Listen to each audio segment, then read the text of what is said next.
Boa noite a todos, bom revê-los. Hoje estamos recebendo a Maristela, depois de um longo tempo, né, sem ela poder estar aqui com a gente, pelos seus compromissos. Que bom, Maristela, te rever, estar com você. Boa noite. Boa noite. Cheguei um pouquinho atrasada, não quis atrapalhar a meditação.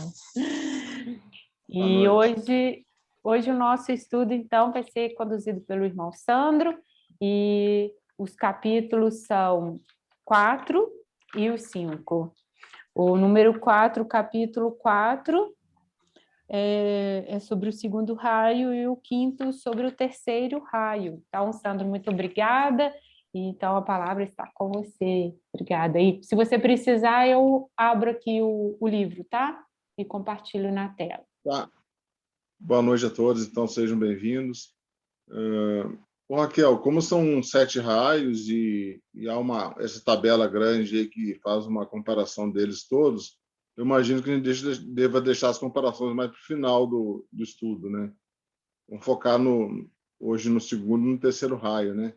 Eu acredito que seja melhor fazer isso.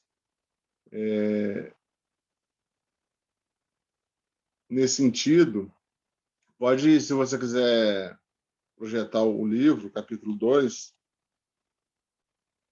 Bom, a gente vai, o que são os 7 temperamentos? Primeiro, que esse conhecimento é teosófico. Dificilmente você vai achar esse tipo de estudo em outro local. Dito, são 4 autores que falam sobre isso, 3 teósofos, e o 4º recebeu influência teosófica para escrever o livro também, né, sobre isso. Então, é um livro que veio aí dos brahmanes indianos, né, que eles detinham esse conhecimento. Detinho não passava para ninguém esse conhecimento dos brahmanes indianos, no sentido de querer ter poder mesmo, né? É assim que funcionou isso na Índia, né? Aí, com a chegada do conhecimento teosófico e da era moderna, foi divulgado dessa forma. Mas não é muito conhecido esse conhecimento, esse estudo, né? O final do livro, como eu falei, deixar as comparações talvez para o final, lá vai falar de raios combinados, no 10º capítulo, no 11º, o raio pessoal e um modelo de meditação, também um método de meditação.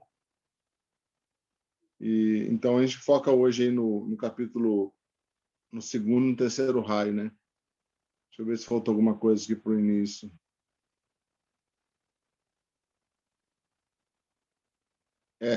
Os brahmanes detinham esse conhecimento para exercer poder sobre as minorias, as massas. Eles seguraram esse conhecimento por esse motivo. Bom, acho que é só isso por enquanto. Eu vou fazer uma leitura corrida, depois a gente para a hora que quiser parar, a gente para fazer algum comentário. Então, página 37, o segundo raio, capítulo 4. Sandro, você vai ler a partir aqui da minha tela? Não, eu vou ler no meu livro aqui, que fica maior no meu livro, tá. melhor. Então tá. Alguém tá acompanhando na tela, né? O Zé Jorge, não sei. Tá, e Zé Jorge, se por acaso aqui eu não passar, você vai me falando, e tá boa a leitura? Dá para continuar? Então tá bem. O segundo raio. O segundo raio corresponde ao segundo aspecto da Santíssima Trindade, Deus Filho, o preservador. As qualidades especiais desse raio são sabedoria, amor, intuição, compreensão, filantropia, senso de unidade, empatia espiritual, compaixão, lealdade e generosidade.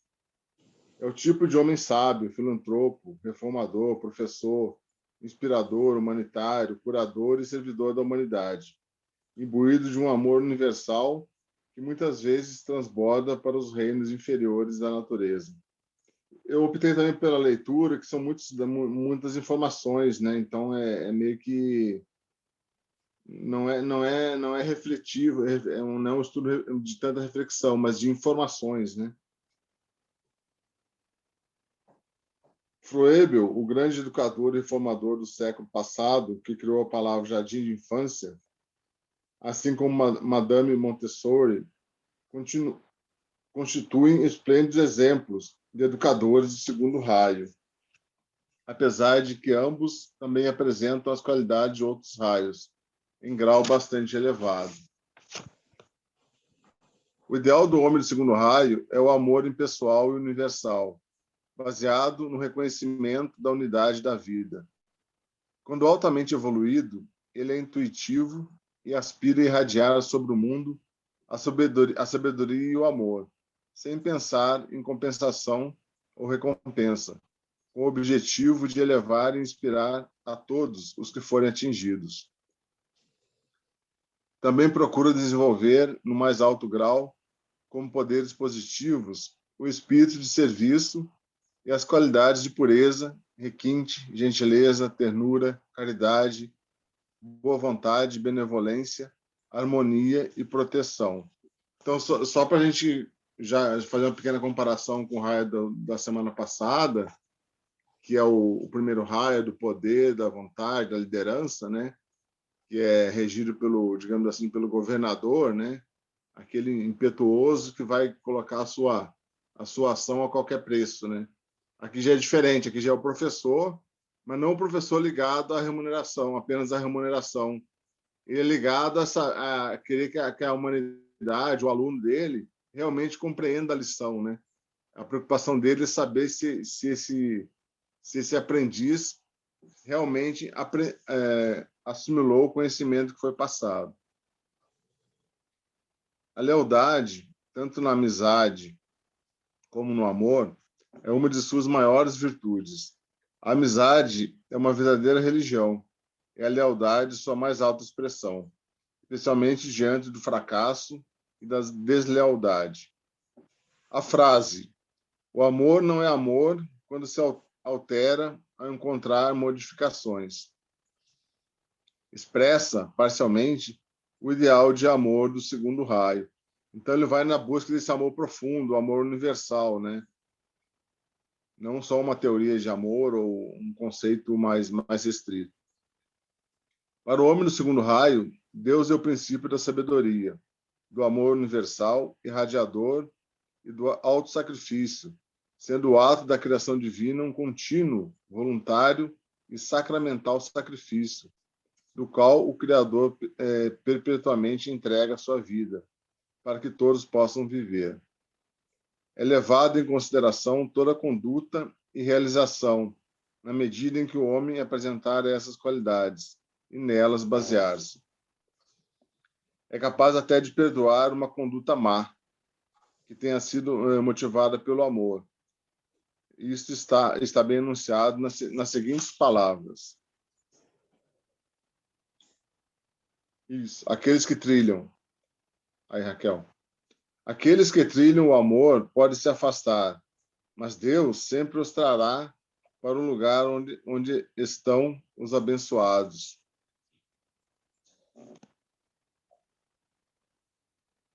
É um raio que ele perdoa bastante também, porque ele sente, mesmo que a pessoa o magoou, ele sente que aquela pessoa é amor também. Então, ele tem a capacidade de perdoar e seguir em frente, fazer um novo caminho, uma nova união, né?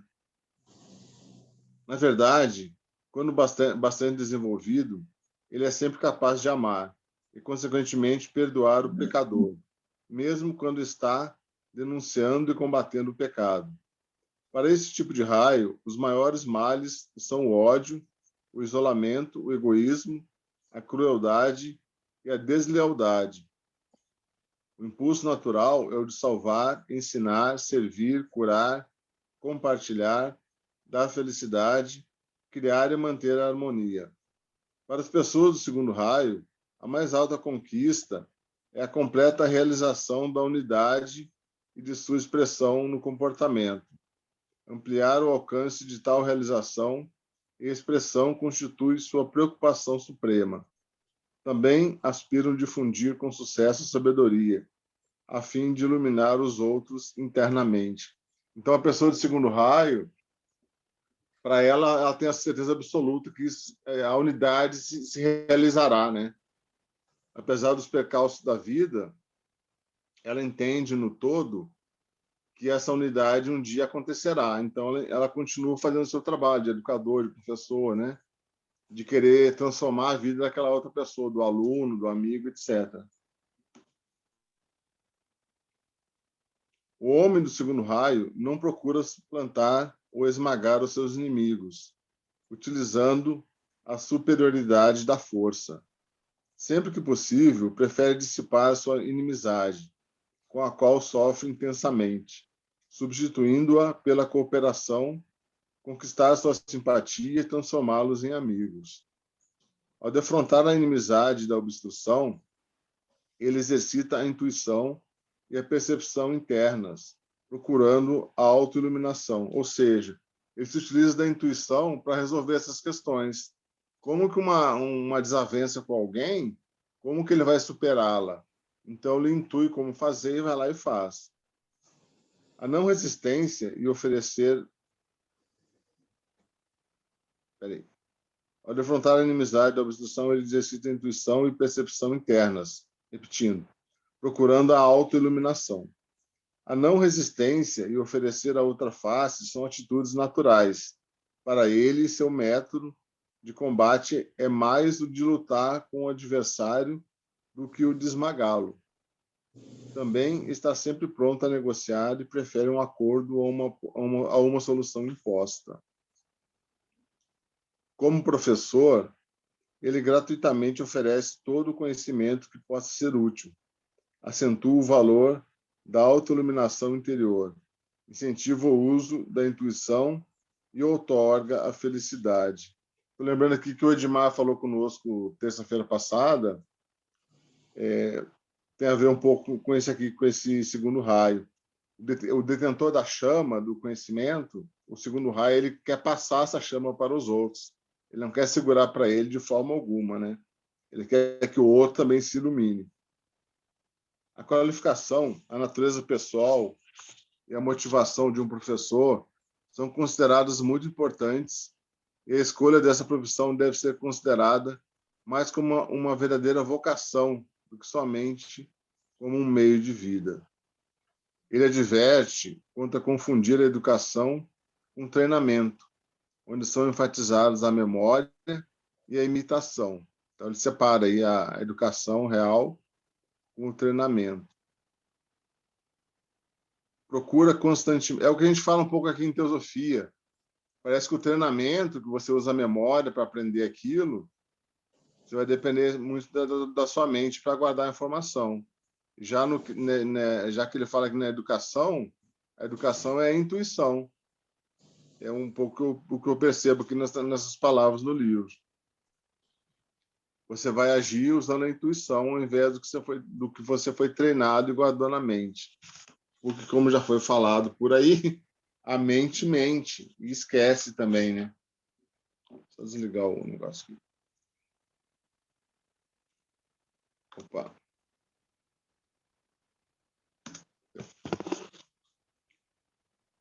Procura constantemente despertar as capacidades inatas de seus alunos, incentivando-os a produzir especialmente aquilo que é belo. Então, um professor que tende a despertar as capacidades inatas de seus alunos, ele precisa usar a intuição, perceber o que o aluno é capaz de fazer, quais são os talentos desse aluno, né? Para a manutenção do interesse, ele acredita na importância de atividades livres, nas quais as energias sem limite, latentes na criança, por exemplo, possam aflorar sem restrição e sem a chamada maldade.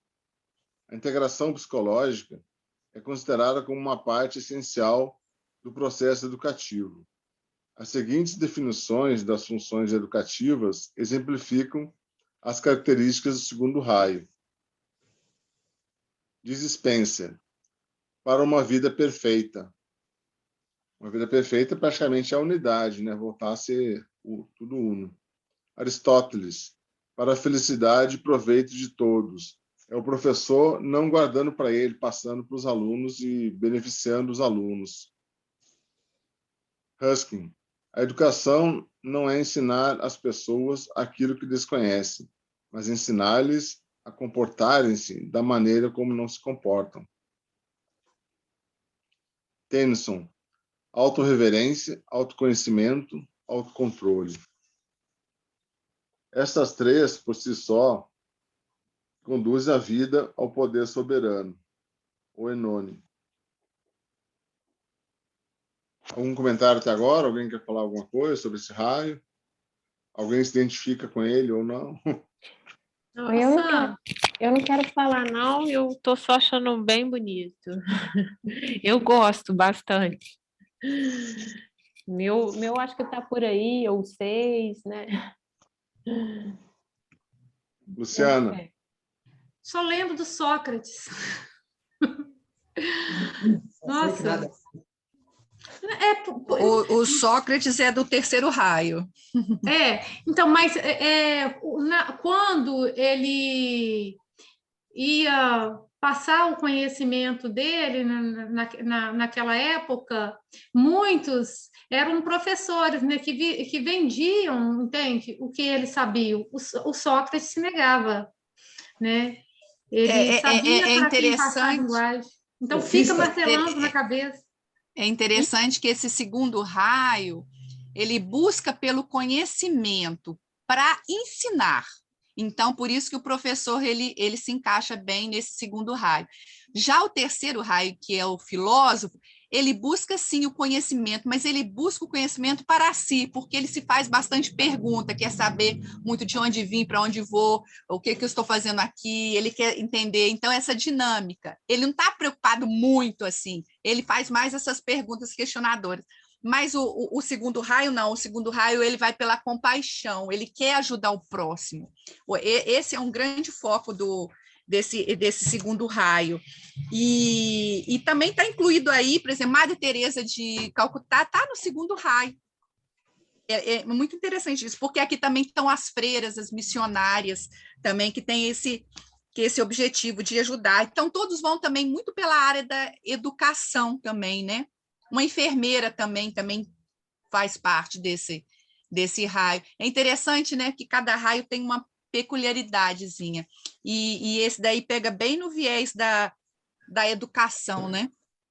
Deu para perceber. E quer compartilhar isso.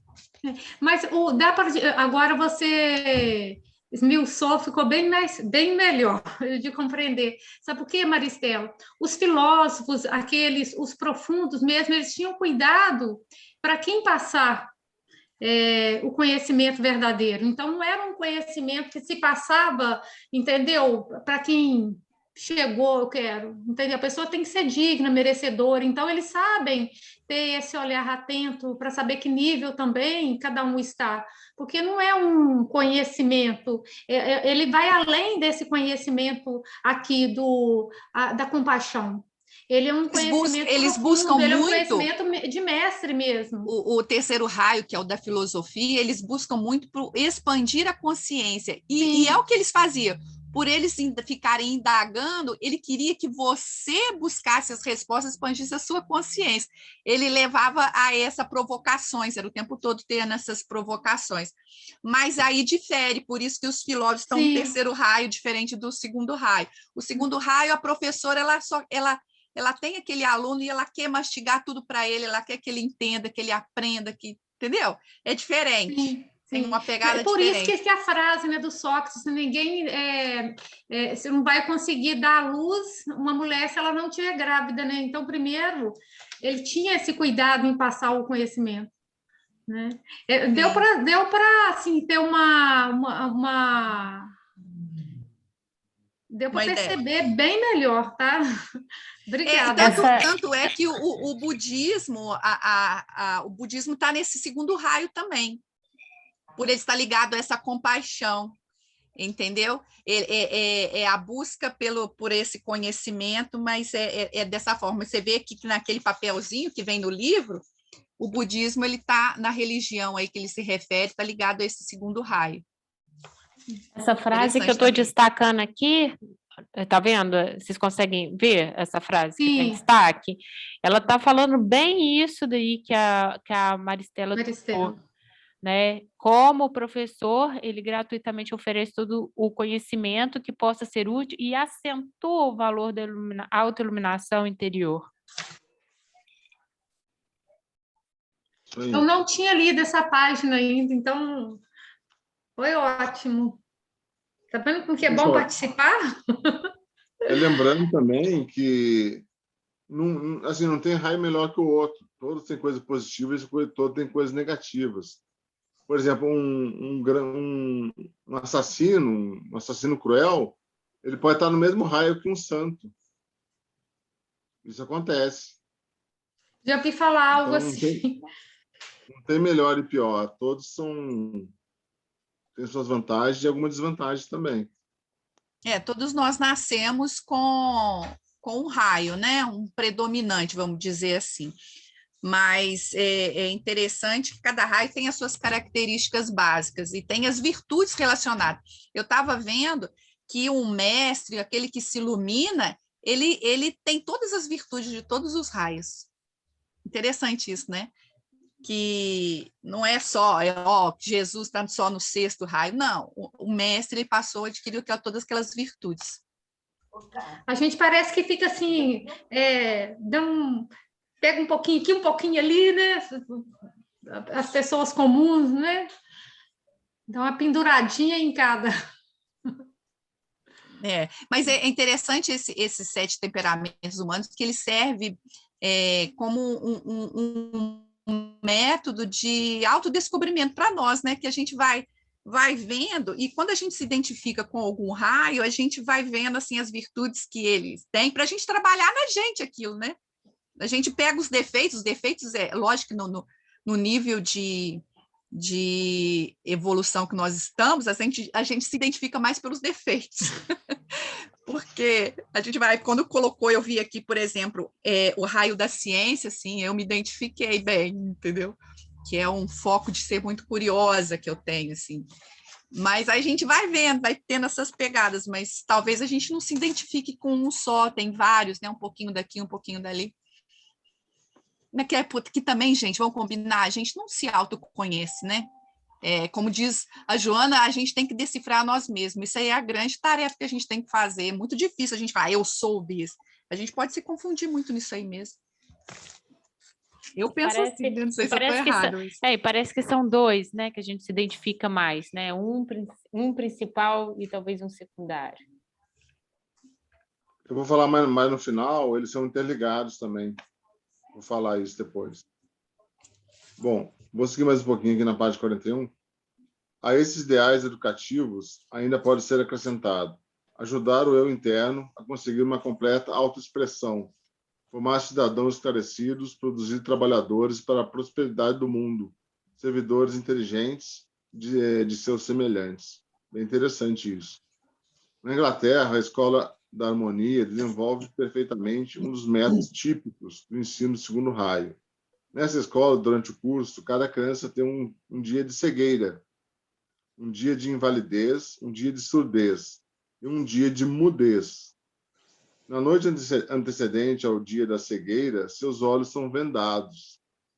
Ela acorda cega, necessita de auxílio e as outras crianças a guiam. Por este método, ela aprende o que a cegueira realmente significa.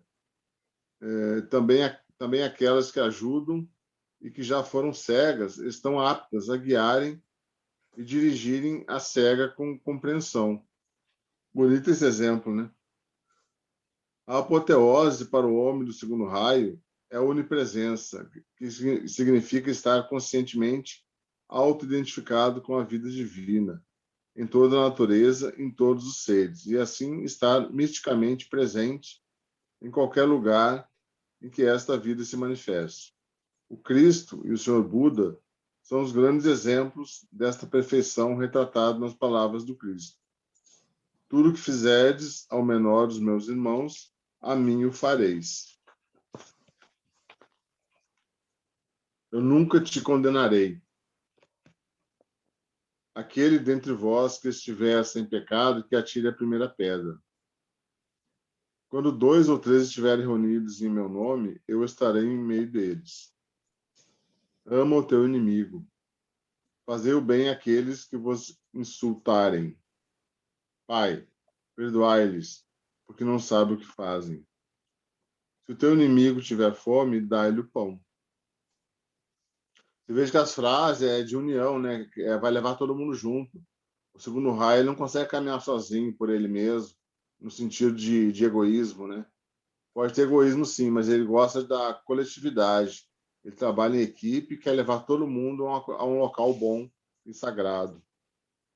Entre as falhas, aí vem as falhas. Entre as falhas desse tipo de raio, contam-se o sentimentalismo e a sensualidade, a intransigência, a hipersensitividade, a autocompaixão, o desânimo, o hábito de ruminar e de alimentar as ofensas e a dificuldade em perdoar as faltas cometidas contra o código do segundo raio.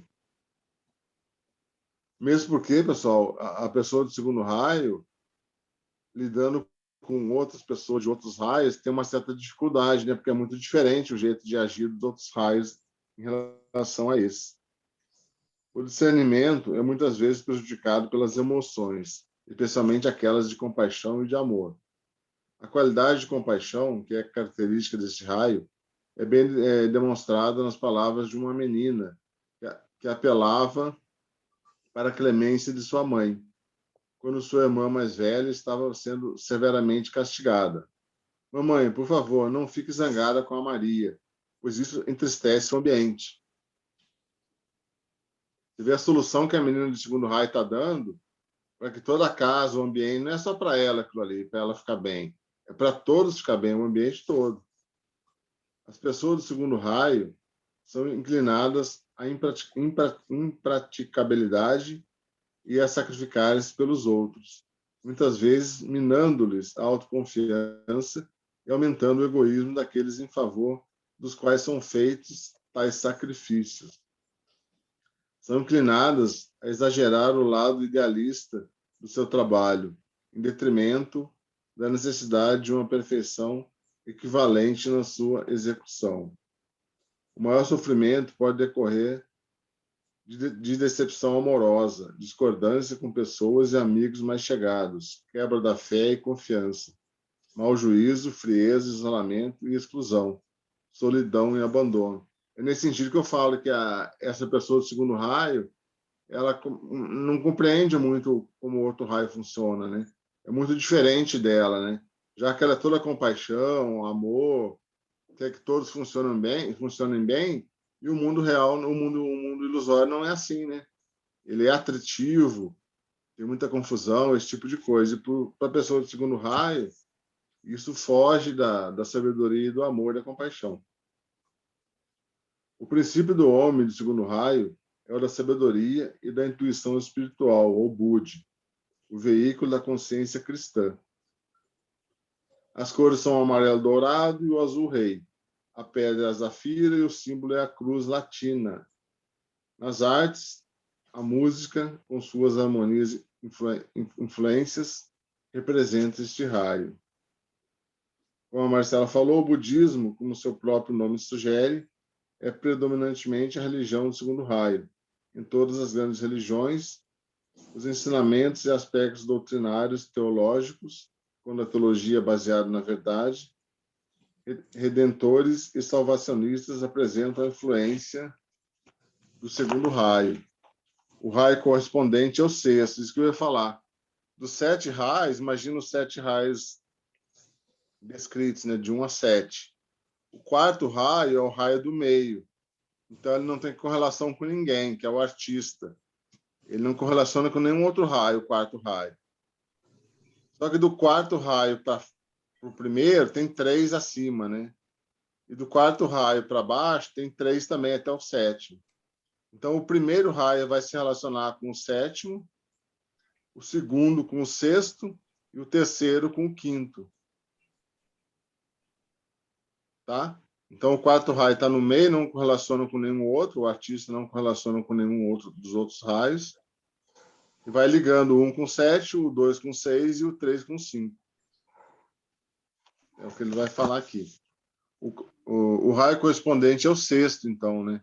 Através do qual são manifestados mais individual e emocionalmente o amor universal, a capacidade de auto-sacrifício e auto-entrega, em devoção a um líder ou uma causa tipicamente do segundo raio.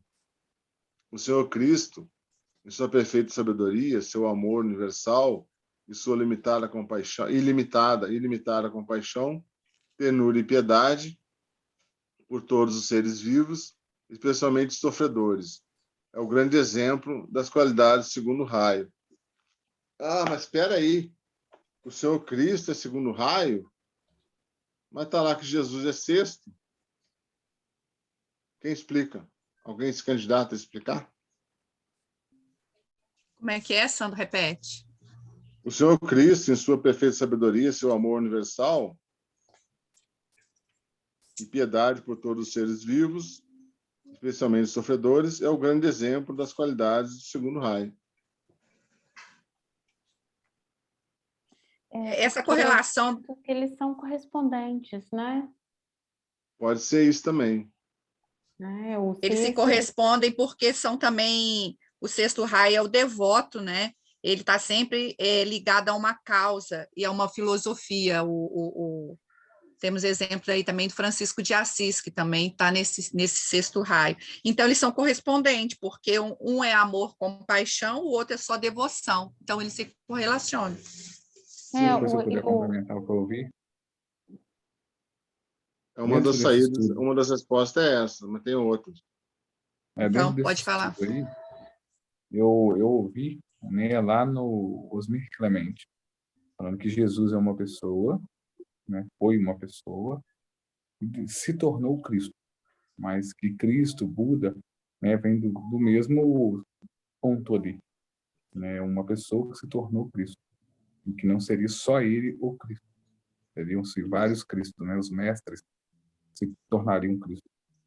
Isso, essa é outra resposta. Quando ele fala que o Senhor Cristo, ele pode estar se referindo ao Cristo Maitreya, quando ele fala isso, ainda mais sendo Geoffrey Hollis, que era um discípulo aceito. Geoffrey Hollis tinha iniciações, não sei se tinha uma ou duas. Então, quando ele fala Senhor Cristo, é um representante, é um grande exemplo das qualidades do segundo raio, ele pode estar se referindo aqui ao Cristo Maitreya. E Jesus, na correlação do segundo raio, no sexto também.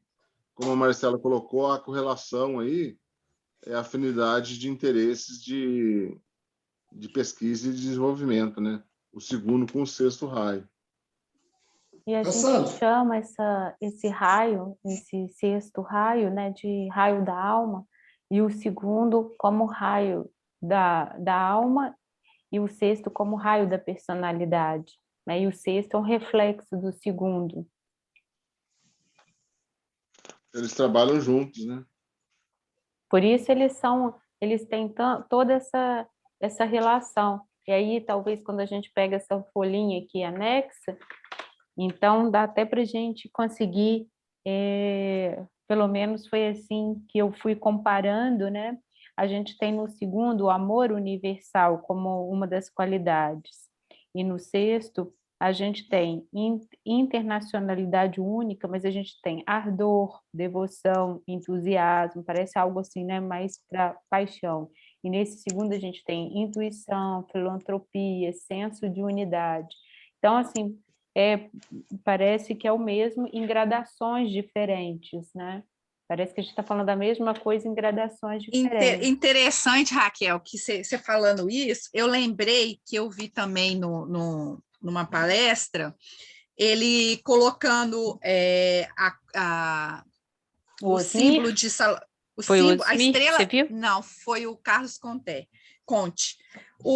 Ele coloca a estrela de Salomão. Então, o vértice para cima, o triângulo com vértice para cima, então tem a vontade, o amor e a sabedoria. A vontade no primeiro raio, né? O amor no segundo e a sabedoria no terceiro. Aí ele vai fazer o correspondente. Você virando o triângulo para baixo, com vértice para baixo, aí vem a devoção, a ciência e a atividade no vértice. Então, realmente tem a ver, porque é isso que você disse, porque aí, como eles se correspondem, esses três acima são qualidades de Deus, né? A vontade, o amor e a sabedoria, que a vontade quer dizer a onipotência, o amor, a onipresença e a sabedoria, a onisciência.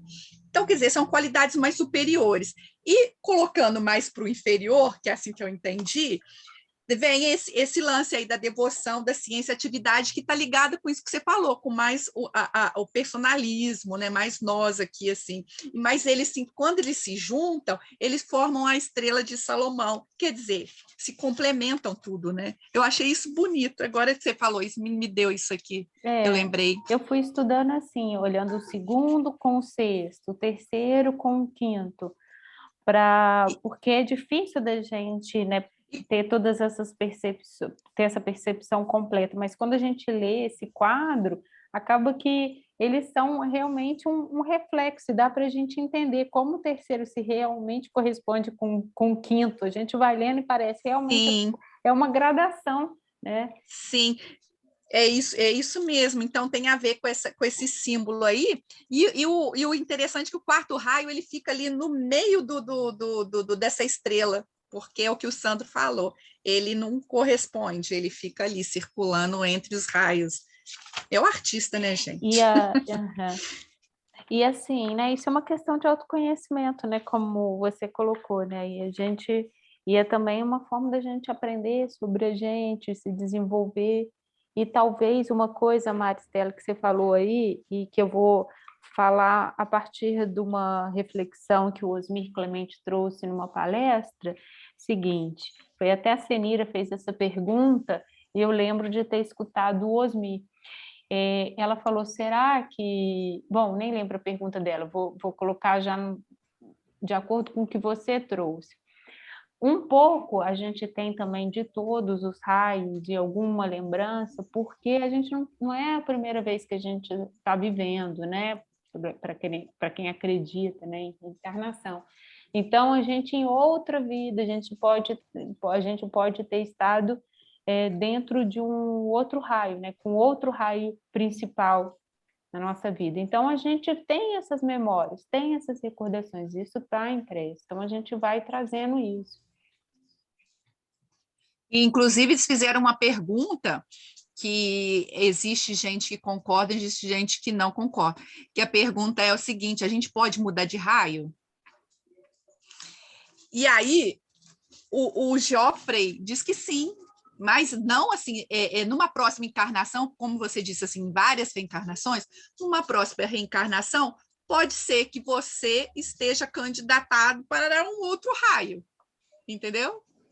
Então, poder mudar, pode, porque vai evoluindo. Como todos os mestres passam por esses raios aí e obtêm todas essas virtudes, eu imaginei que nós também vamos. Sim. Deixa eu nessa caminhada. Passar a palavra para o Zé Jorge, depois eu comento o que a Marcela falou aí. Zé Jorge? Oi, eu perdi aqui o visor aqui. Aparecendo, está aparecendo. A gente está te Não, vendo. eu ia comentar. Agora desligou. Caramba! Estão me ouvindo? Sim. Estão me ouvindo? Estamos ouvindo, sim. Vendo, não. Não, eu também não estou vendo nenhum de vocês. Não, mas o meu comentário era bastante simples. O que eu percebi ali, o que eu entendi é que eles exemplificaram uma parte. O Cristo, a bem da verdade, ele está na totalidade. Então, aquilo é uma parcela de tudo que ele é. Né? Quando pegou isso como exemplo, né? Ele, na sua grandiosidade, foi exemplificado como o exemplo de essa coisa humanitária, vamos pegar assim para resumir tudo, porque ele está inserido em todas. Ele é um exemplo disso, como também de todas as outras coisas, superiores a isso, inferiores e superiores. Naquela hora, eu tinha interpretado assim. Mas acabou caindo bem dentro do que cada um disse alguma coisa. Esse está relacionado com aquele, que está relacionado com outro e tal. No final das contas, é isso mesmo. Eu acho que eu não estava muito fora, não. Mas é isso. Obrigado pela Beleza, oportunidade. Zé. Só pegar um pouquinho do que a Marcela falou aí sobre se a pessoa tem um raio e ela pode mudar ou não pode. Tem uma passagem aí do conhecimento teosófico que chama individualização, né? É quando animais domésticos cumprem toda a sua missão como animal e existiria um fim da vida animal dele, né? É uma alma comum, uma alma coletiva que os animais têm, alma grupo, que é chamada. E um dia, se um cão, por exemplo, ele salva o dono, faz alguma coisa para o dono, uma coisa assim, tipo salvar ou fazer uma coisa grandiosa para o dono, que é a pessoa que ele tem mais contato, né? Na verdade, o dono do cachorro é o mestre do cachorro, né? Enfim. O animal já está no final da vida dele de animal, animais domésticos.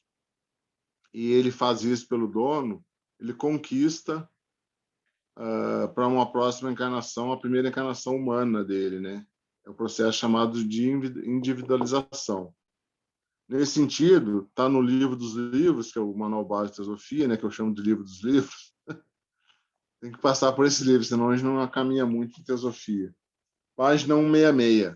Ele vai falar em 7 animais domésticos, tem que ser domésticos, que são capazes de se individualizar, que é virar ser humano na próxima encarnação. Como são 7 raios, 7 temperamentos, 7 animais, a gente nasceria com esse raio principal devido ao animal que eu fui quando eu me individualizei em ser humano. Obviamente que depois, em vidas futuras, eu mantenho esse raio principal do animal que eu fui na hora da individualização, mas eu posso pular de raio, pode ter 3 raios funcionando na minha vida, mas mantém aquele principal do animal. Então, o book, na página 166, o Manual Básico de Teosofia, diz o seguinte: lá no final, disse que a individualização, que é a passagem da tríade do reino animal para o humano, ocorre através de 7 linhas evolutivas de animais, em que cada uma, entre aspas, desemboca no camelo, no boi, no elefante, macaco, cavalo, cão ou gato, nesses 7 animais. Cada linha resulta num tipo de temperamento humano. Então, o book afirma isso. Cada linha resulta num tipo de temperamento humano, classificando a humanidade em 7 tipos de temperamentos, conforme a linha de onde veio a tríade, que, por sua vez, tem correlação com um dos 7 tipos de mônada. Então, vem lá na mônada. O Manual Básico de Teosofia fala mais sobre isso nas páginas anteriores, aqui a página 166 anteriores, explica um pouco sobre isso. Então, a Blavatsky afirmou isso dos 7 animais e o book confirmou aqui também. No caso de que a gente está no segundo raio, já foi falado o primeiro. O primeiro raio seria o camelo. Quem quiser anotar aí, o camelo, e o segundo que a gente está falando hoje é o boi. São animais que se individualizam. Na sequência, a gente vai falando dos outros raios aí. Quem quiser anotar isso, já fica aí. Primeiro raio, camelo, e segundo raio, boi.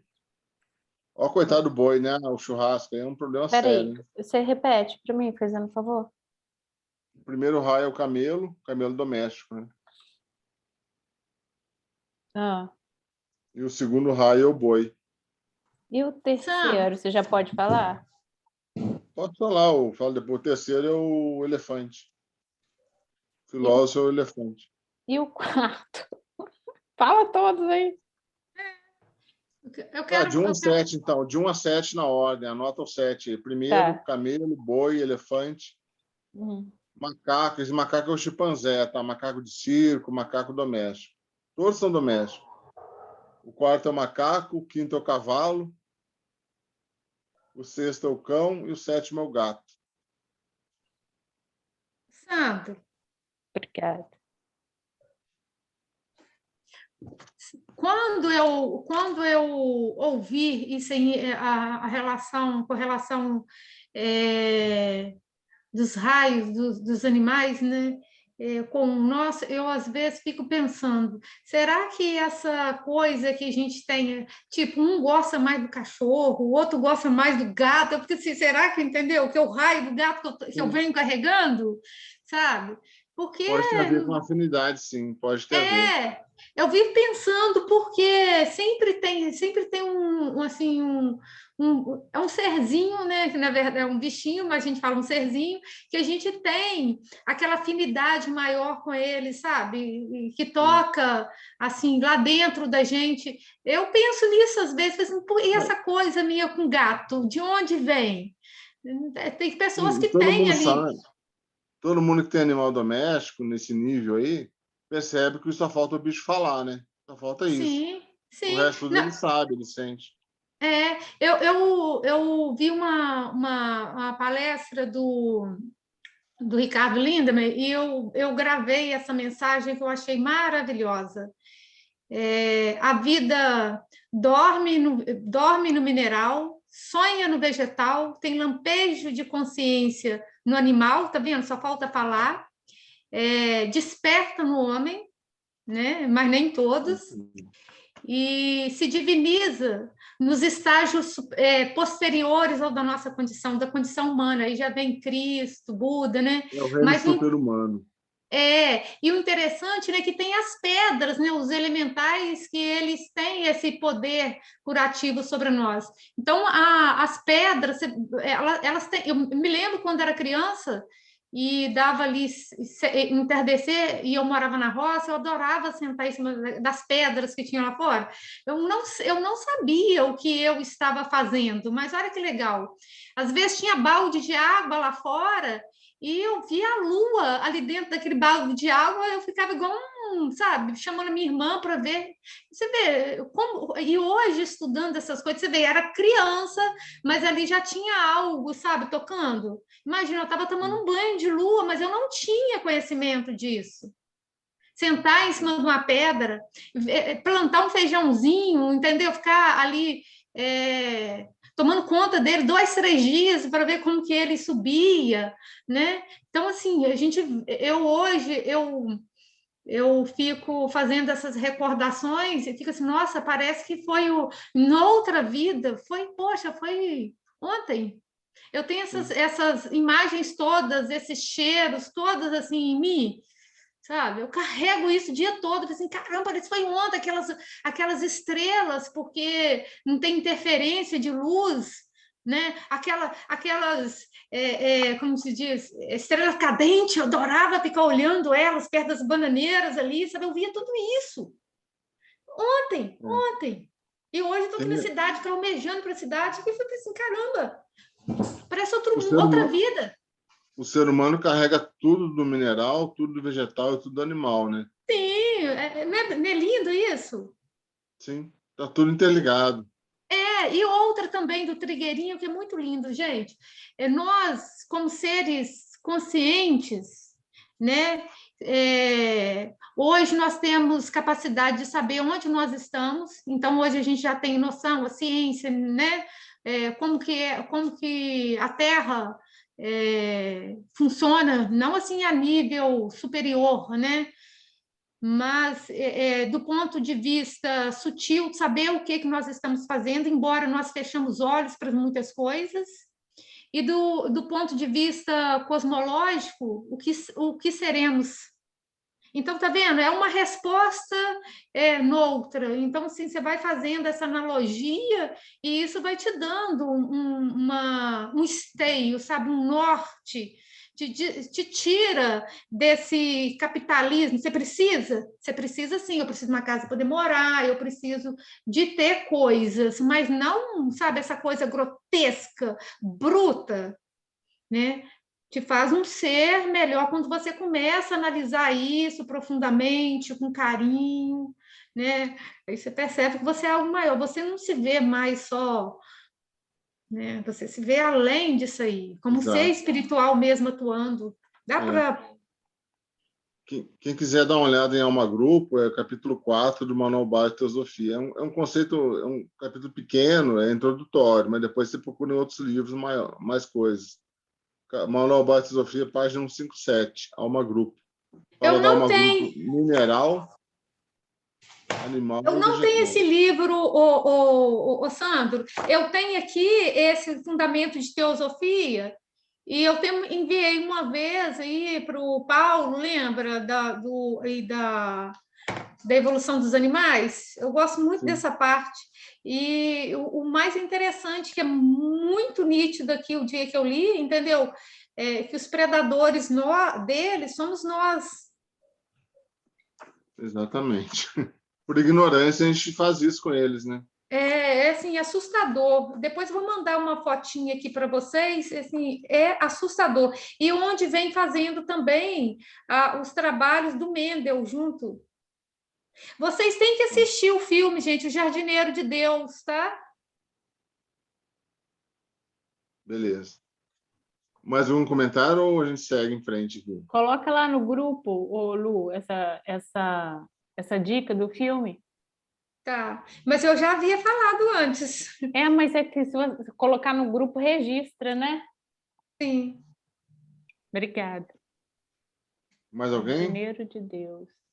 Às vezes a gente procura, né, um filme para assistir. Você vai Raquel, gostar tanto, Raquel. Vou começar o capítulo 3, né? Tá. Tem 20 minutos. Acho que vale a pena Isso. começar. Tá. Capítulo 5, aliás, o terceiro raio. Ótimo. O terceiro A raio. Você vai continuar lendo aqui, né? Vou continuar. Tá. O terceiro raio é uma manifestação do terceiro aspecto da Santíssima Trindade, o Espírito Santo, regenerador e transformador. As qualidades de caráter são a compreensão, especialmente de princípios fundamentais, o entendimento, uma mente profundamente penetrante e interpretativa, e adaptabilidade, o tato, a dignidade, cujo senso é muito forte, o reconhecimento do poder e do valor do silêncio. Um dos poderes característicos é a capacidade de ideais criadores. Os tipos de homens são o filósofo, o organizador, o diplomata, o estrategista, o tático, o literato, o economista, o banqueiro, o jogador de xadrez, o juiz, o alegorista, o intérprete e o caricaturista. Líderes como Churchill, Roosevelt, Stalin, Montgomery, Rommel e Smuts são exemplos importantes de homens nos quais o primeiro e o terceiro raio são altamente desenvolvidos. O ideal é a plena compreensão.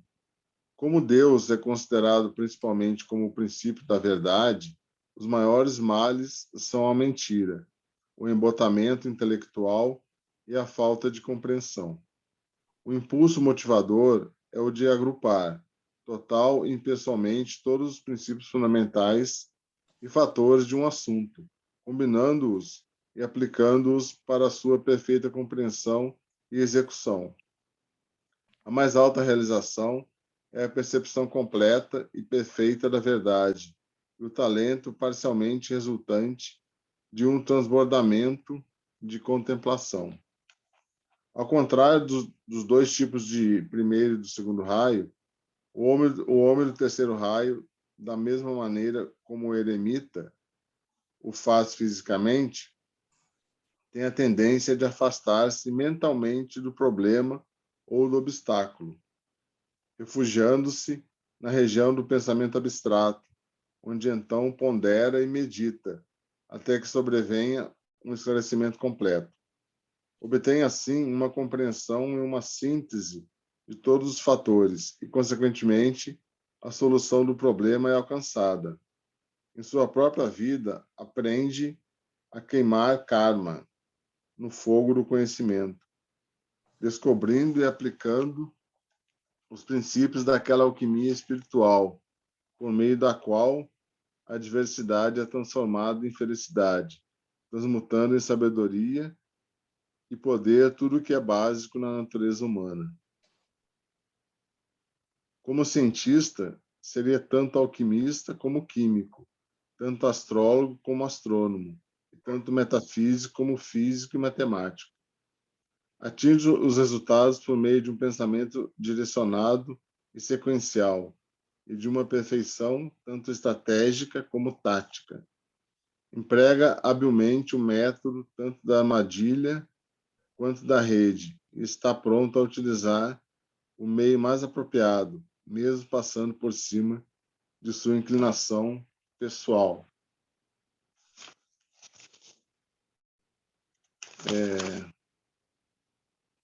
Então, é a cabeça do filósofo aí, né? Representada pelo filósofo. Ele se retira, usa sua mente abstrata para encontrar a solução do que ele quer. Esse tipo de coisa. Como professor, aí caso ele seja um filósofo e professor, ele explica os princípios e incentiva os alunos a descobrirem sua aplicação por meio de seus próprios esforços mentais, muitas vezes deixando lacunas e mesmo permitindo perplexidade, a fim de provocar perguntas e incitar a pesquisa. Inculca a impessoalidade na busca da verdade. Este tipo sente muito a necessidade de compreensão total de todos os aspectos da vida. Reage muito menos a um código ético imposto do que a compreensão interior das razões válidas para certos tipos de conduta. Ele aprende também a interpretar e usar as circunstâncias como guias de comportamento e aguardar sabiamente a lógica dos acontecimentos. Comentários até aqui? Maristela, tem uma coisa aí?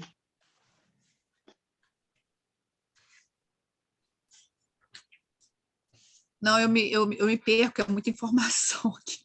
Mas Filósofo basicamente, o que eu peguei aqui é o raio dos filósofos, é o raio que está sempre buscando pelo ensinamento, pelo conhecimento, na verdade, para expandir a sua própria consciência, que eu já havia dito sobre isso. Então, a gente pode aí ter vários exemplos dessas pessoas, né? Olha só a questão a teosofia se enquadra na religião do terceiro raio, da filosofia. Eu vi isso eles comentando. Sim. Porque leva não tem o tanto foco como o espiritismo de fazer a caridade, embora eles consideram o conhecimento, igual você está fazendo assim, levando o conhecimento às pessoas teosóficas como uma forma de caridade, entendeu? Então, é através do conhecimento. Então, a teosofia se enquadra aí. E como fala também aqui que o filósofo é o homem do pensamento abstrato, né? Então ele deixa um pouquinho o pensamento concreto, que é do mundo físico, e pula para o pensamento abstrato. E com isso ele consegue fazer grandes correlações de assuntos, encontra saídas, encontra soluções, esse tipo de coisa. E ele sendo professor, ele quer passar isso para os seus alunos, né? O foco aqui é o pensamento abstrato. Tanto é que a gente incentiva qualquer pessoa a estudar filosofia, matemática ou artes para desenvolver logo esse pensamento abstrato, né? Está muito no pensamento concreto, estuda filosofia, vai na matemática, esse tipo de coisa, que vai ajudar a desenvolver o abstrato. Mais alguém? E é onisciência, né? Aqui a mônada, né? Sim, sempre vai estar ligado à mônada. Inclusive, no manual básico fala isso, que a ligação do raio é a ligação da mônada, por isso que não se perde quer dizer, existe a necessidade de você ser de um raio principal, porque é uma ligação que vem lá da mônada do mineral, vem lá de trás. A mônada do mineral que vai passar pelo vegetal, pelo animal e vai chegar no ser humano. Por isso que existe uma ligação ancestral aí com a mônada lá do mineral até chegar na gente. Sim, olha só, não sei, eu gosto de dar essa linkada aqui, porque olha só, o plano da origem das espécies, plano do mental divino, os arquétipos. Aí desce os construtores, depois alma grupo, plano mental, e depois de baixo o plano físico. Tá vendo isso aí que você disse? Você está vendo aonde isso? Aqui desse livro aqui, o Fundamento de Teosofia. Mas eu entendi. Eu entendi, Entendi. porque Beleza. o conhecimento, até aquele trabalho que eu passei semana passada, e agora ajudou a sintetizar mais, né? Porque, consequentemente, entendeu? Com o tempo, esses mestres, eles têm o domínio da mônada, né? Volta para a mônada. Aí você reconecta. Então, aí eu lembrei agora desse. Eu dei mais uma resumida, como que a gente vai assim aprofundando um pouco mais, né, Sandro? Aí você disse, eu não consegui fazer os números aqui, porque como é complexo, né? A gente demora um tempo mais. O de baixo é o intelecto, né? A mente concreta faz a cognição, mas ele puxa também desse raio de cima, né? Que é o raio da mônada. O de baixo é o ego. Muita informação, Luciana. A gente vai ter que fechar isso no final do livro. Ah, então tá. Se for explicar isso agora, vai dar É muita informação. Teria que estar também aqui para Eu acho que o que ela apresentar, está né? falando é mais esse... É isso fazendo aqui, ó, essa... que eu fiz, ó. Aham. Então, aí é o que a gente pode ver, tá vendo? Por exemplo, Ó, Aham. É o só que eu não por consegui, exemplo. só que eu parei, eu tenho que dar continuidade, é muita informação com o tempo que eu vou colocando, sabe? Ó, Aham. aqui já tem Por 4 exemplo, meses. esse raio 3, né, que seria dessa atividade, né, ele vai se refletir no 5, no raio 5. Então, eu estou entendendo o que você está querendo dizer. A gente falou um pouco sobre isso quando eu tentei explicar sobre os números, né? A gente estava falando dos reflexos dos raios da alma nos raios da personalidade. Então, você fez o triângulo aí, você está falando do primeiro, do segundo e do terceiro, né? Sendo amor, sabedoria, referente quer dizer, o raio referente ao amor, sabedoria, seria o segundo, e vai ser um reflexo, né? E o sexto vai ser um reflexo do segundo. É isso daí, é o que a gente estava falando. Sim. E ele a característica dele é pensar, né? O da onisciência, sentir, então está mais conectado com a emoção. Isso. Aí depois a gente pode, Eu só inclusive, não Luciana, enumerei. voltar a fazer esse Seria bom estudo, estudar como o junto Sandro isso está aqui. falando, a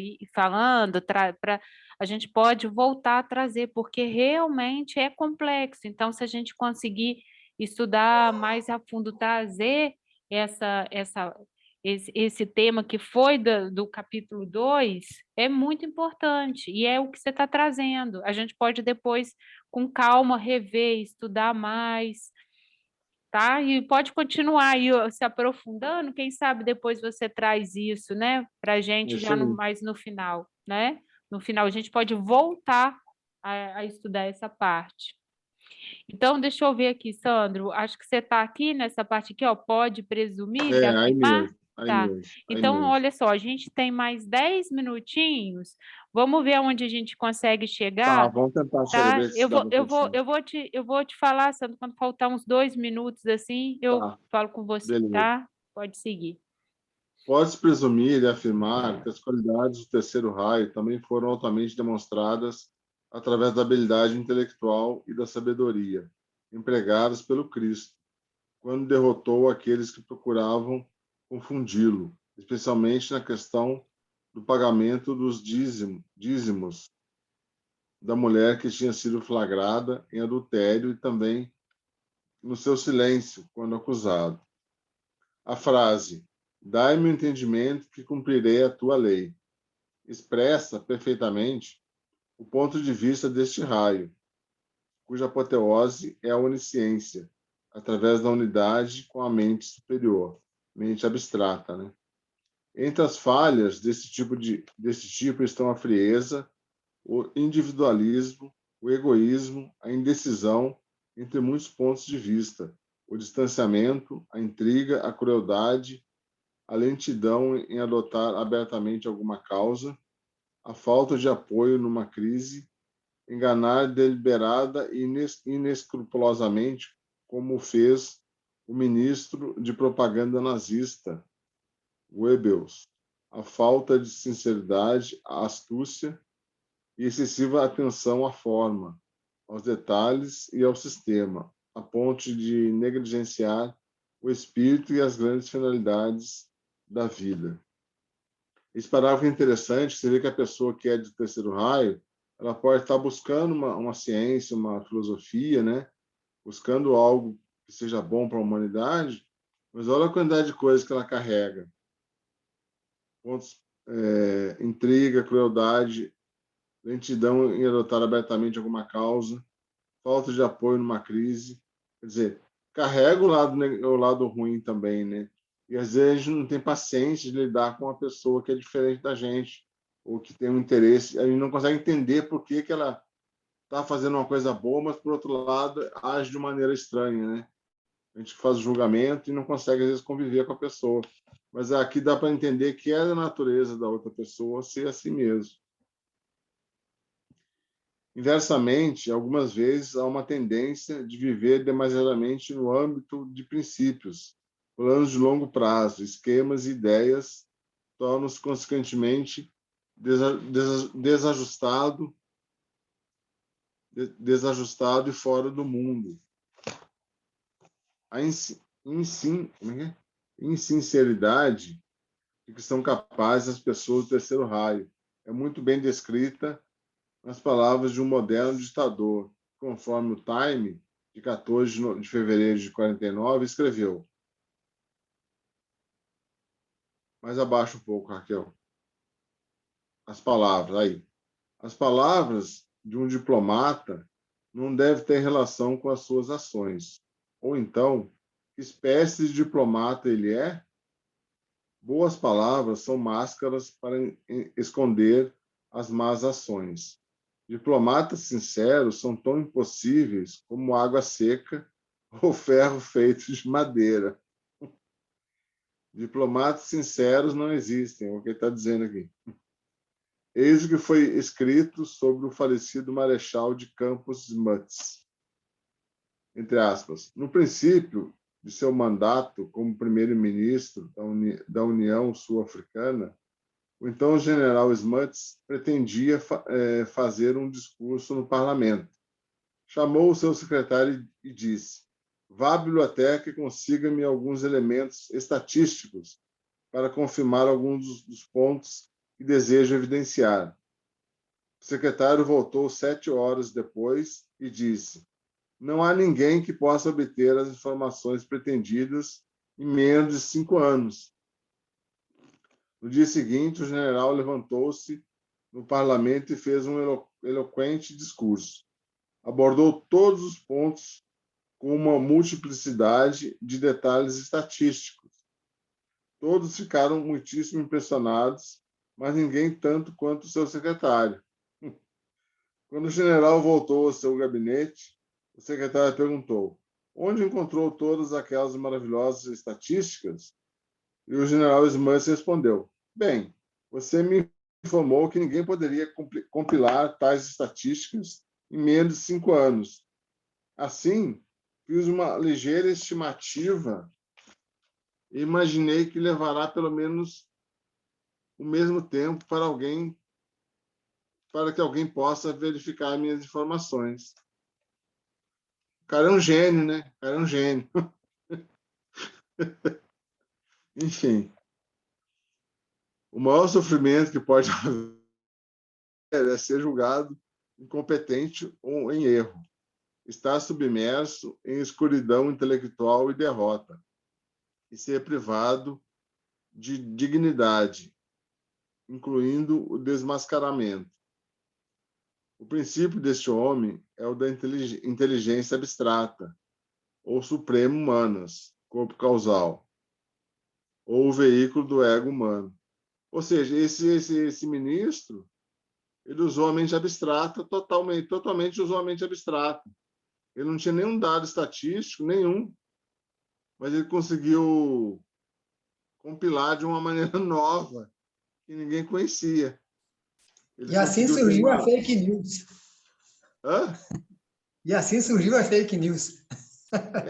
Na época não tinha esse termo, mas ele criou algumas Eu estou coisas brincando, mas para não ele ficar falou sem de o discurso.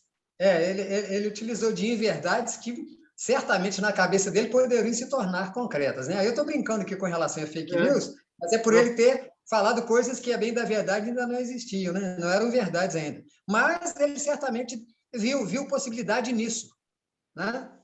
Ele usou uma Talvez. mente que correlaciona fatos. Então, talvez seu discurso tenha uma lógica tão grande que ninguém quis questionar aquilo ali.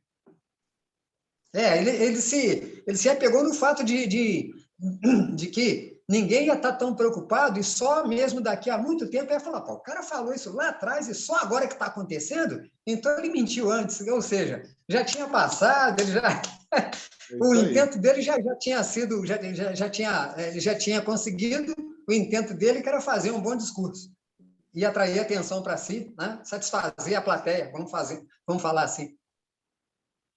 A cor é o verde esmeralda, a pedra é a esmeralda e a correspondência do raio é com o quinto raio, aquele da mente concreta, sendo seu símbolo o triângulo.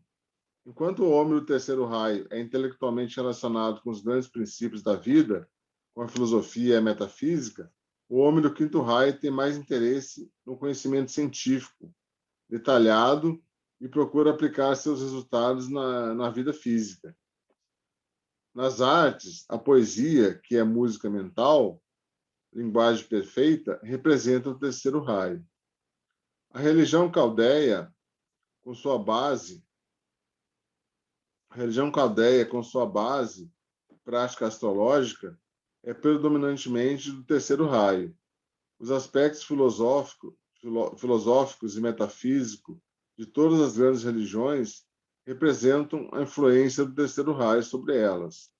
Entre os exploradores, Scott foi enaltecido pela liderança científica e Amundsen por suas viagens rápidas e eficientes.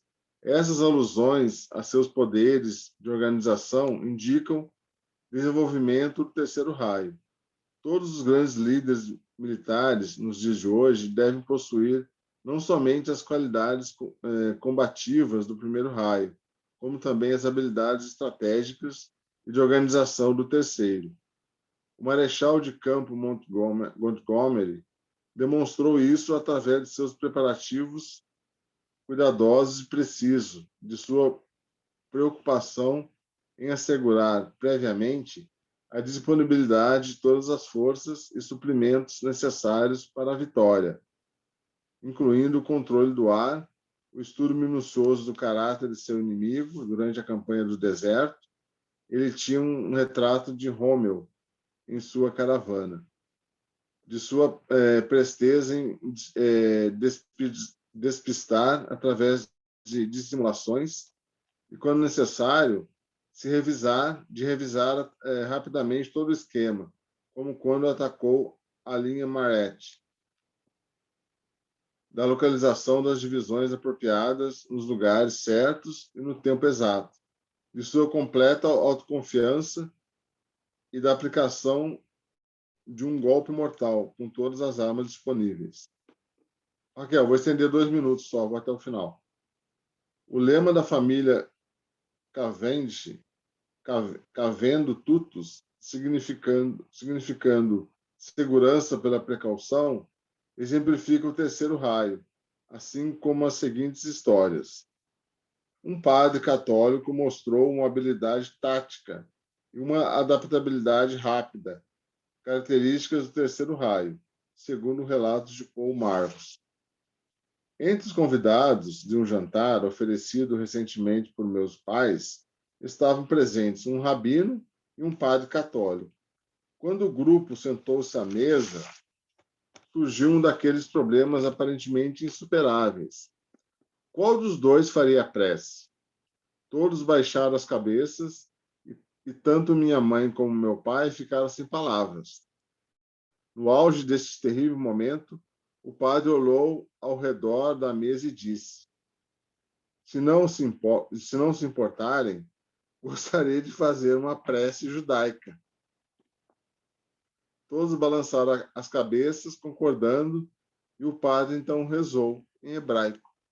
A questão desse terceiro raio, pessoal, é que ele usa com grande habilidade esse mental abstrato. Ele correlaciona fatos.